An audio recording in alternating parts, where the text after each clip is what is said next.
అది హైదరాబాద్ రూపురేఖలను మార్చే రోడ్డు.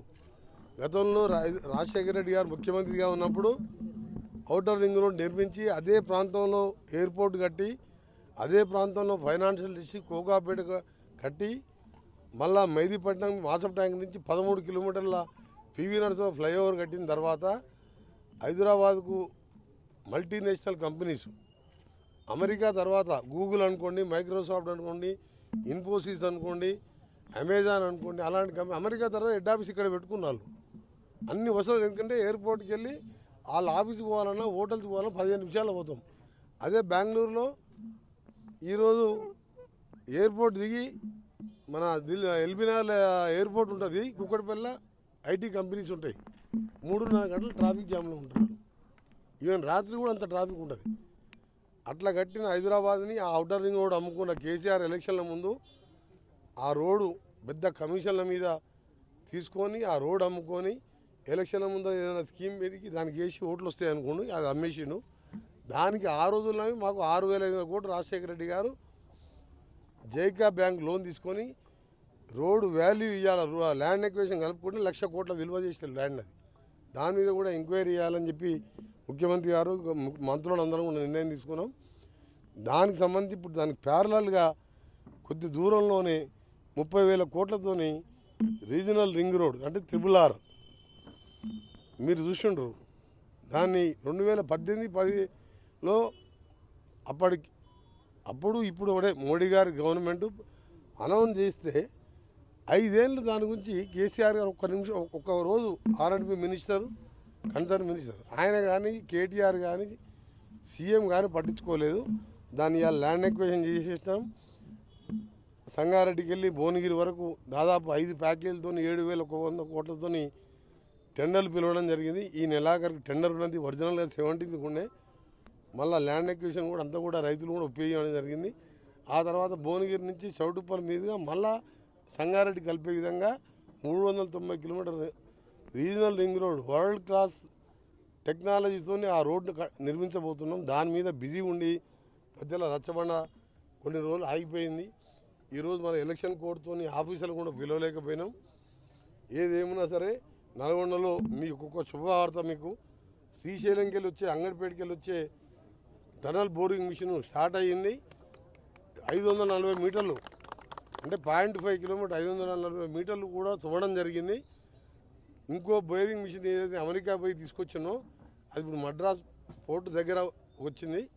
అది ఏప్రిల్లో స్టార్ట్ అయిన తర్వాత దాన్ని కూడా ఇటు సైడ్కి వెళ్ళి ఫిట్ చేస్తే మన దేవరకొండ సైడ్కి వెళ్ళి 2 ఇయర్స్ అనుకున్నా కానీ 2 ఇయర్స్ లోపే పూర్తి చేసి ప్రపంచంలోనే ఒక వింత 43 కిలోమీటర్ల సొరంగం కూడా ఒక వింత. ఆ రోజు రాజశేఖర రెడ్డితో కొట్లాడి కాంగ్రెస్ ప్రభుత్వంలో నేను నా కాన్స్టిట్యూన్సీకి 2.5 లక్షలు నేరుగా 2 పంటలకు శ్రీశైలంలో డెడ్ స్టోరేజ్ ఆఖరికి బురద కూడా ఉన్న నీళ్ళు వచ్చే విధంగా ఆ లెవెల్లో పెట్టి డిజైన్ చేసి నేను శాంక్షన్ చేస్తే నా మీద కోపంతో మొత్తం కూడా దాన్ని బండబెట్టిండు. దాన్ని ఇప్పుడు స్టార్ట్ చేయించిన వర్క్ నడుస్తుంది. ఎలక్షన్ కోడ్ కాగానే నేను ఇరిగేషన్ అధికారులు ఉత్తమ్ కుమార్ రెడ్డి గారు బట్టి గారు మన్నొచ్చిపోయినారు. మళ్ళీ ఒకసారి నేను కలెక్టర్ గారు ఇరిగేషన్ అధికారులు అందరం కూడా మళ్ళా సొరంగం లోపడి వరకు అది పని నడిచే వరకు అంటే దాదాపు 13-14 కిలోమీటర్లు లోపలికి పోవాలి. దానిపై చూసి దాన్ని వేగవంతం చేయడం. రెండవది మీకు తెలుసు బ్రాహ్మణవేలంలో సీఎం గారు రావడం, ఆ నీళ్లు వదిలిపెట్టడం.